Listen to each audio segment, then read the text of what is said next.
Good morning, everyone, or good afternoon, I'm sorry. My name is Matthew Parrott.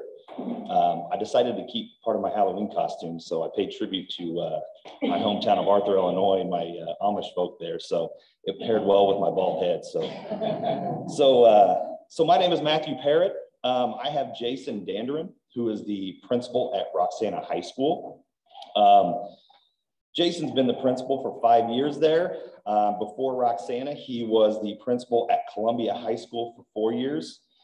And he also worked at the Alton Community Schools as well as assistant principal, dean of students, and teacher. Jason graduated from SIUE in '98 with his bachelor's degree, and then in 2002 with his master's, and then in 2016 with his administration degree. So Jason is a proud alumni of SIUE as well. And Jason and his family both they live here in Edwardsville with his wife Audrey and 2 kids. And so Jason will be discussing some of the outstanding work that they're doing right now at the high school and what they're doing within the community. So Jason.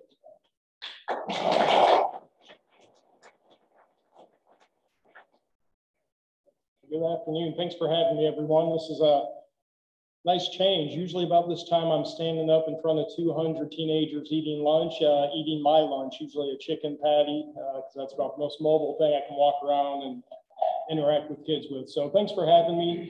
I'm going to try and pull up my presentation, not very long today, 10 minutes. And then if you guys have questions, or I'd be more than happy to entertain those. I want to make sure I'm sharing this with everybody out in Zoom land here. So they can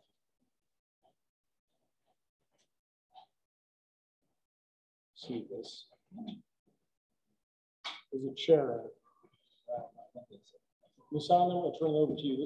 Hey, we are a Google school. So Google Slides, Google Classroom, Google Meets. All right. Thank you. We're up, right? So today I'm going to talk a little bit about the Roxana story and really talk about how we live our mission and vision day in and day out at Roxana High School. Again, thanks for the introduction, Matt. I will tell you I'm part of a lot of great teams, but it really does start with my team at home. And I'm part of the D Fam 4. That's what we call ourselves in my household. And it starts with my wife, Aubrey. I'm fortunate as a principal to run the schedule I run, to do the things I need to do. I miss a lot of events for my kids and a lot of times some family events. Hey, we're not hitting Thanksgiving up in Chi-Town this year because we're hosting a great basketball tournament. And my wife and my kids know, that we've got extended family. And it's about 520 students and 40 staff members at that high school. But everything starts with my family at home. I am a blessed man to have such a great wife that's understanding. She's been with me a long time, and 2 kids who also understand that. So my daughter is a freshman at Edwardsville High School, having a great experience. Freshman on the dance team. She went through St. Boniface for most of her schooling. I got a little guy in 1st grade at St. Boniface, and he is thriving and surviving 1st grade in the pandemic. So super proud of my children. And just my wife as well. The team in Roxana, I'm going to brag on them for a second. In my 23 years in education, truly part of the best administrative team I've ever been around. It starts at the top, Deborah Kreitsteiger. She's our superintendent of schools. That is a woman that leads with the heart. She is the most courageous, strong leader I've ever been around. Learned a lot from her day in and day out. But when you come onto the Roxana campus, you're going to see facilities second to none, and it's a lot of her hard work. But she leads with the heart, and we thrive off of that. We got Steve Ertl, assistant superintendent. This guy presents all over the country. He took us to Las Vegas 2 years ago, where we presented at the Visible Learning Conference. We follow a lot of John Hattie's work in terms of visible learning and what we want to instill and see in our learners at Roxana High School. My colleague, one of the best coworkers I could have, she's not with us today, but her name is Laura Ballard. She's the director of special education in Roxana School Districts, and she is the best special ed director I've ever had the opportunity to lock arms with and work with. And a lot of the things you're going to see today in this presentation, she wanted to be here today. but she's not. She lost her mother earlier this week, so our thoughts and prayers are with Laura. I told her I would do the best to steer this ship today in front of you guys. But a lot of what you're going to see today is really the fruits of her labor and her passion and hard work.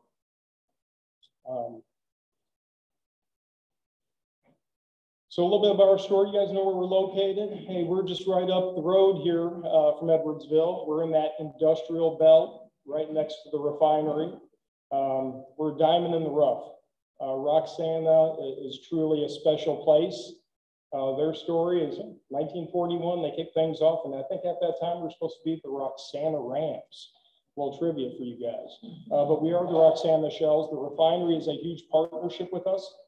Their logo didn't make it to this old version here, but the Wood River Refinery, you know, they partner with us in everything that we do.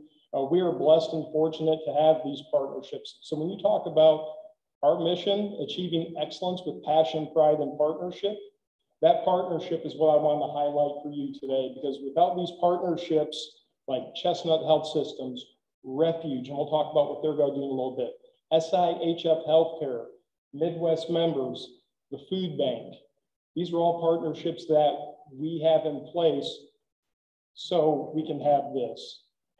And that is our team, our town, and what you see in front of you is a lot of passion and a lot of pride. And that stems from the partnerships that we have in Roxana.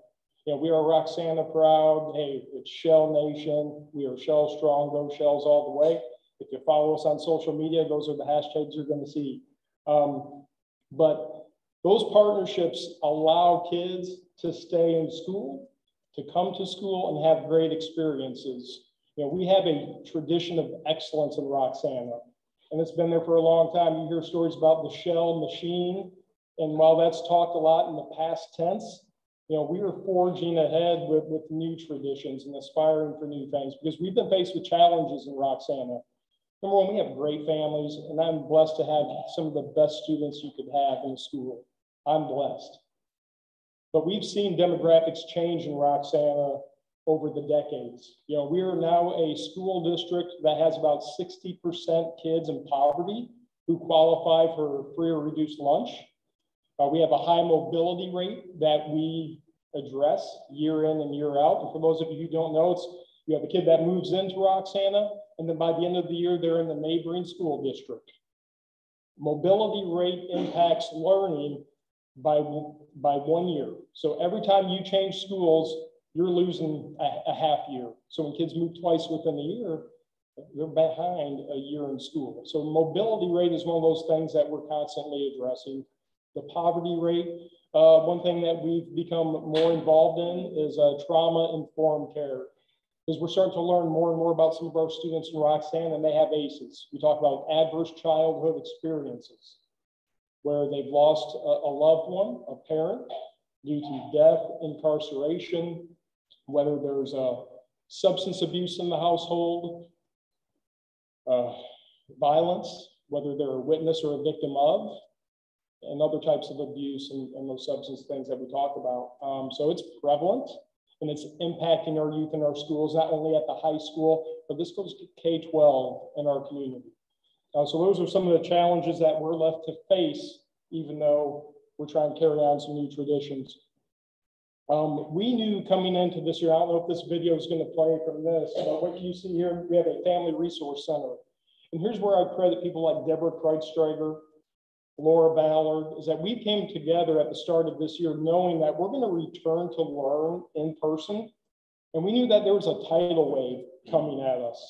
You know, these kids have been remote for a year and a half, and we knew the challenges we had before the pandemic, but we knew coming back into in-person learning, hey, that we were going to have some work to do, and we were going to see, you know, some of that truancy, some of those things tenfold. And we had some ESSER funds. We came together, we reallocated resources. We reached out to our partnerships that we just talked about, and we developed a family resource center.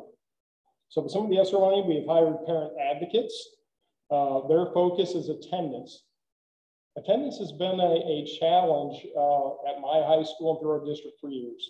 And here's what we know about attendance. Kids can't be proficient if they're not present. You know, that's the number one thing I challenge our kids. When I took the job 6 years ago, You know, I was faced with two things. Get kids in school. We had the 4th highest ranked chronic absentee rate in the area. So it was talking Normandy, 3rd floor, East St. Louis, Roxana High School. 4th highest ranked chronic absentee rate. That was the first thing we had to address coming in 6 years ago. And we knew we couldn't do it alone. That's why we started to forge so many great partnerships in the way we support our kids. The other thing was graduation rate. Like I said, if you can't be present, you can't be proficient, you're not going to graduate. Proficiency for us at the high school, that's crossing the stage, earning that diploma. So we put some things into place. We forged great relationships. We have a great partnership with our bank who does our Shells of the Month campaign. We have rock stars. We give daily affirmations. We did have a lot of attendance incentives back in the day, but with COVID and all that, you know, lots of kids rolling up into the school. So we kind of shied away from some of those things, but we still promote and encourage. But this right here, this Family Resource Center, I wish I could play the video. There's another one I'm going to try and queue up for you. These parent advocates are an extension of me in my office. They're going into the homes, they're knocking on doors, and what they're really trying to do is build bridges and remove barriers. Bottom line, we're building bridges with the family. We're removing the barriers that we're learning about when we push into the homes. Focus on attendance. We have partnered with the St. Louis Food Bank. So we have a food pantry on our campus. People can come in and do their grocery shopping. Parents can come up to our school. They can go back to the Family Resource Center, get their groceries for the week, free of charge. Kids, if parents can't make it, we have a way of letting them get out there on their way home. They can grab some groceries, no questions asked, get on the bus and head home that day or walk home. We have clothing and shoes. We have a whole room set up in that same space. So when we have kids coming to us who don't have winter coats, you see them walking in shorts and a t-shirt in January, and you see them wearing the same thing 2 or 3 days in a row, you know, we have a way of getting to those kids and getting them the resources they need. There's personal care items. And the other partnership we have, when you saw on that slide, is Refuge. One of the things we partner with Refuge is we now have 3 therapists on site back in this Family Resource Center that can partner and start seeing kids. Because not all of our families, one thing we learned from this pandemic is we've lost jobs. Some of our families lost their insurance and access to this sort of care. And we talked about trauma, right? You know, we have kids who are dealing with substance abuse. Parents are dealing with substance abuse. It's hitting some of our families. So this is another support that we have for our kids dealing with mental illness. Maybe it's something as simple as a little anxiety, all the way up to maybe a bipolar disorder. So these people push in. That picture you see right there is Maggie Dillinger. She's our parent advocate that we hired, and she is just a rock star. We communicate to our kids these resources so the kids know that they're there. They know how to access it. See if this video plays here, if we can cue it up for you. We got volume.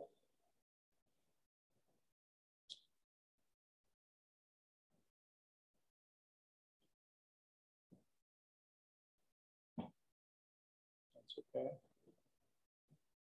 think you guys get the gist of it. So we're just trying to communicate to our kids where they can access these resources. This is where they know where they can go get food, where they can get clothing, where they can get their personal care items, and much, much more. It's an opportunity to sit down with Refuge and get that therapy that they need. It is open during the school day for our kids. Like I said, a lot of it's confidential. So we try and make sure that we save the kids' dignity a little bit when they're going through some trauma and they have some things going on in their personal life. Those kids don't want to share it. They don't want you to know. But our people keep things pretty discreet and able to work with them.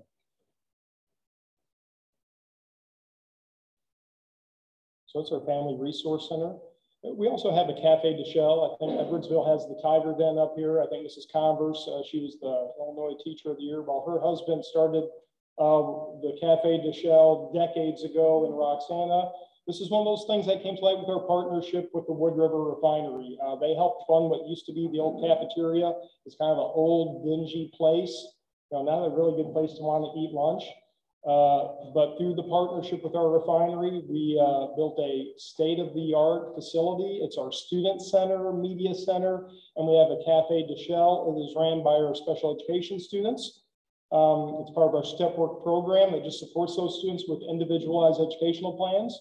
You see Ms. Holbrook right there in the middle in the white. She is what I call a champion for kids. Since Mr. Converse had retired, she's taken this on, and they do a lot of things. Back in the day, we would make deliveries with the shell wraps and do a lot of neat interactive things through that cafe. A lot of real life work experiences for our students, and just empower our community, future generations, and continue to remove those barriers that we talk about to help these kids gain employability skills one day.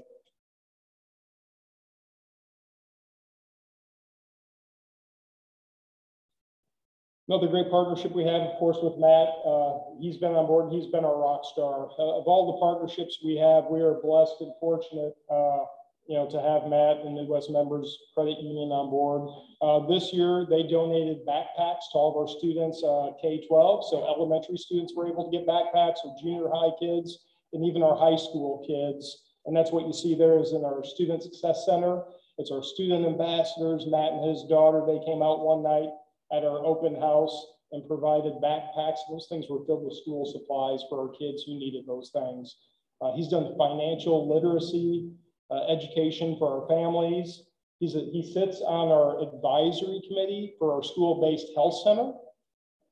He volunteers at our mobile market. So we go down to South Primary and South Roxana, and the mobile market comes up, and we load food up into families' vehicles. And Matt's there with his team day in and day out when we have those on Friday. He's a huge supporter and sponsor of our Shells of the Month campaign. This is just those daily affirmations we give kids. So we recognize kids through our Rockstar program in-house. But then every month our teachers nominate students who just exemplify that Shell spirit, going above and beyond. They're just doing a great job in school, and they're our students of the month.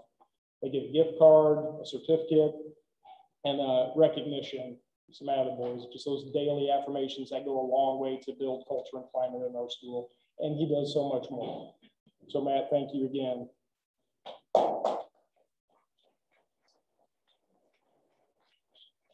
Last partnership I want to talk to you about today that's been there for our kids, and it's developing, and it's our partnership with SIHF. And it's the creation, and this has been a dream of mine coming into Roxana, knowing that we have kids who are excluded from school because they don't have their medical records updated. We have kids, when you deal with attendance, I said attendance was the number one thing we had to address when I came to Roxana, and we found out why are kids missing. Access to healthcare was a big issue for a lot of our students. So we've developed a partnership with SIHF. This has been 5 years in the making, and I wish Laura Ballard was here right now, because when we got board approval and we got some ESSER funds to get this thing up off the ground, there were some tears shed, and they were happy tears, because we knew what this would mean for our school community. And it's just not the high school, this is K-12 that we're servicing, and it can service our whole community, but it's a school-based health center. Whether kids have access or not, the school-based health center will be on our campus. If kids are sick, they can go out and see the family nurse practitioner, doctor on campus, get a prescription, get treatment, and we can get them back in school as soon as possible.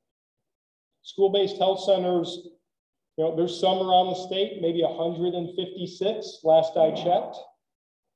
You see them in urban areas, whether it be New York, Chicago, mainly. We have some in this area.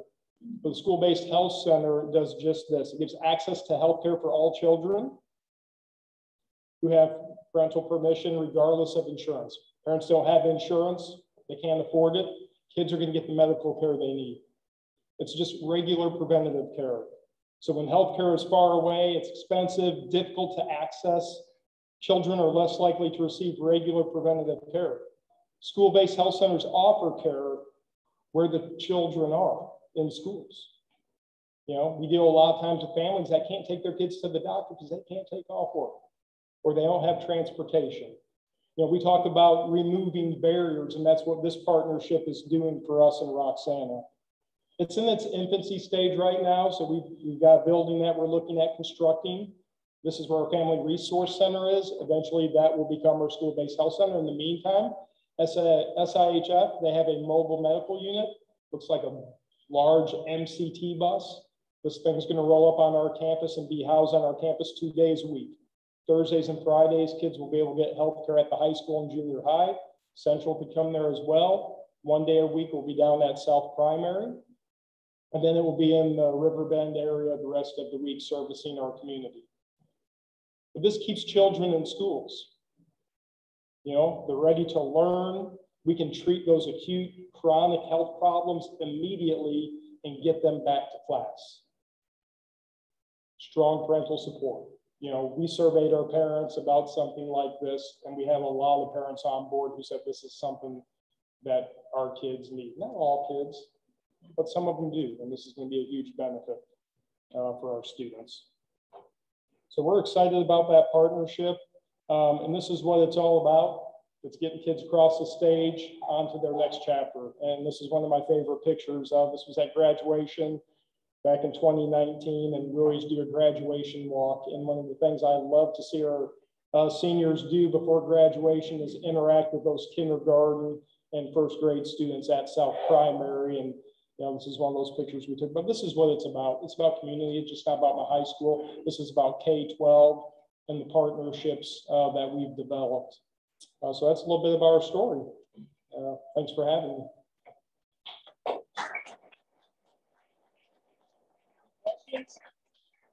Questions? Still South Roxana? South Roxana? Same school? Yeah, South Roxana Primary. That's our primary center, kindergarten through second grade. And then Central Intermediate is just right down from the high school and junior high. That services to fifth grade. And then the junior high and high school under that main complex.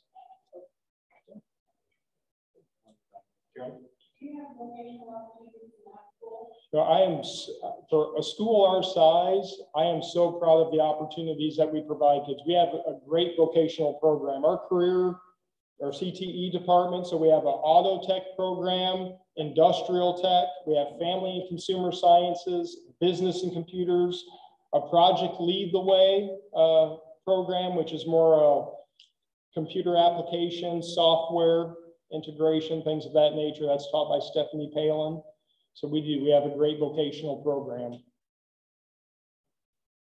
One of the things we're exploring right now is with our local fire departments to develop a fire safety program. They have a professor at Lewis and Clark Community College. It's in its infancy stage, but we're talking about a senior year program that kids would go through, and then when they leave, they would have certification to become a firefighter at the end of their senior year. So those are one of the other partnerships that we're looking with our local fire departments, a way to give back.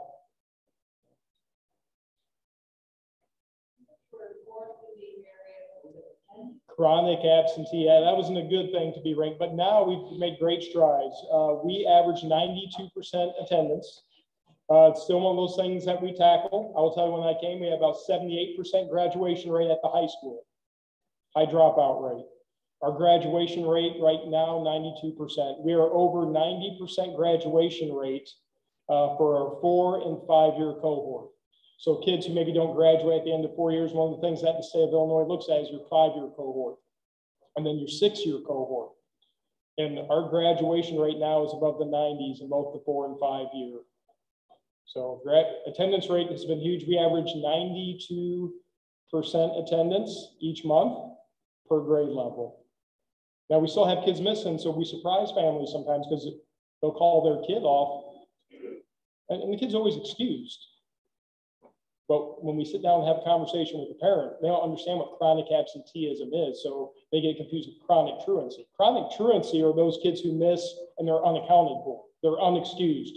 Parents don't know what's going on. The school doesn't know where they're at. They have that big U on their attendance screen. Excused absenteeism is even when parents call them off. Doctor appointment, hey, just mental health day, this reason they're not. Parents know that their kid is home, they're calling them off. But when you start missing over 20% of the school year, that is chronic absenteeism. That's severe. And even though the kids called off, those are the things that we're trying to partner and educate our students and families about, is the importance of attendance. So we've made great strides with our attendance. And it's because of these partnerships, having things like Shells of the Month, our Rock Stars, Quarterly Heroes, Shells Who Excel, putting a school-based health center in so we can remove some of these barriers, having the Family Resource Center in place. All these things eliminate those barriers that keep kids from coming to school. Good question. How many kids are in the district and the high school? So I have 520 students in the high school. And again, we talk about that mobility rate can fluctuate year to year. District-wide, I think we are right below 2,000 students when you look at South Central, the junior high and high school. Small, but it's great. Jason, would you have a couple moments after the meeting today? Absolutely. Yep, absolutely. Yep. Thank you.